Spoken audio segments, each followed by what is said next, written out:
Energy transfers are a hugely important topic in physics, and heat is one of the main pathways along which energy can be transferred. So having a decent understanding of heat transfers is really useful for understanding how the universe around us works.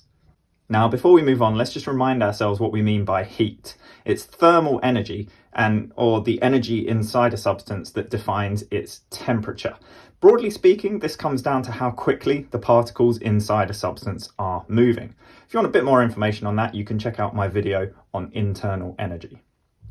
But there are three types of heat transfer, and we're going to go through each one by one. Let's start off with conduction. It's probably the most straightforward of the three. So let's imagine that we've got particles in a solid like this. They're all at the same temperature at the moment. They're all vibrating in place like this. But if we heat up one end of the solid, like here, then the temperature at this end will increase. That means that these particles will start moving faster. That means that they're going to bump into the particles next to them a little bit harder and faster. And that's going to make those particles start moving faster as well. So the temperature will increase there. Then those ones are going to start bumping into the next particles along harder and faster. And that's going to make them start moving faster, increasing their temperature. And they are going to do the same to the ones next to them, and so on and so on and so on. So you can see that this heat energy is just being passed through the substance by the particles just moving faster, bumping into the next ones harder and faster, passing that energy along like that. And that's conduction. That is it. And it works very well in solids for two reasons. Firstly, the particles in a solid are kind of held in place, but also the particles in a solid are very close together. So that makes this bumping really, really effective. In liquids and gases, which we call fluids, it doesn't really work as well because the particles can move around and they're a bit more spread out. So conduction doesn't really work very well at all in fluids. Conduction is the method of heat transfer in solids though. But something else can happen in fluids that can't happen at all in solids: convection. So let's imagine the particles in a liquid, for example. So they're all in one temperature, they're all moving around like this. Now I'm going to imagine I'm going to heat up this little part of the liquid here.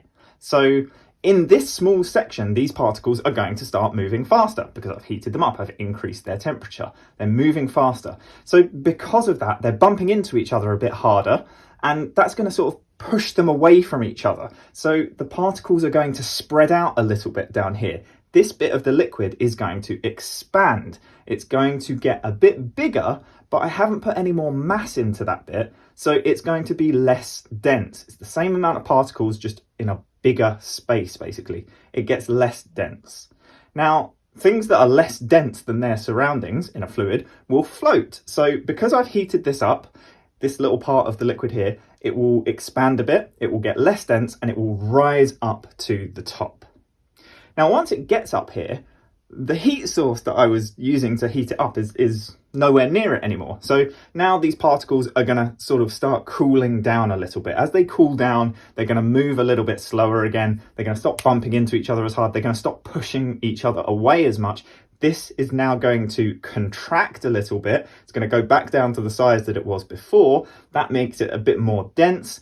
It's now at the density that it was before, so it's now going to sink back down in the liquid, and then the whole process will kind of repeat. This is called a convection current, and it's not just one little bit of liquid that this happens to. If I've got a heat source down here where we started off constantly, then we're going to constantly be having liquid sort of increasing in temperature, expanding, getting less dense, floating up, cooling down, getting more dense, sinking down, and going around and around and around. This is called a convection current. It can happen in liquids, it can happen in gases, any fluids. It can't happen in solids because the particles are fixed in place, but convection currents are a very effective way of transferring heat through a fluid.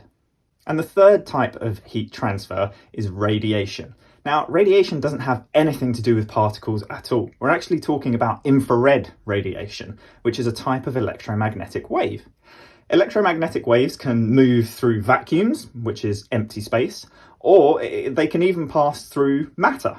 But light coloured things and shiny things are very good at reflecting infrared radiation.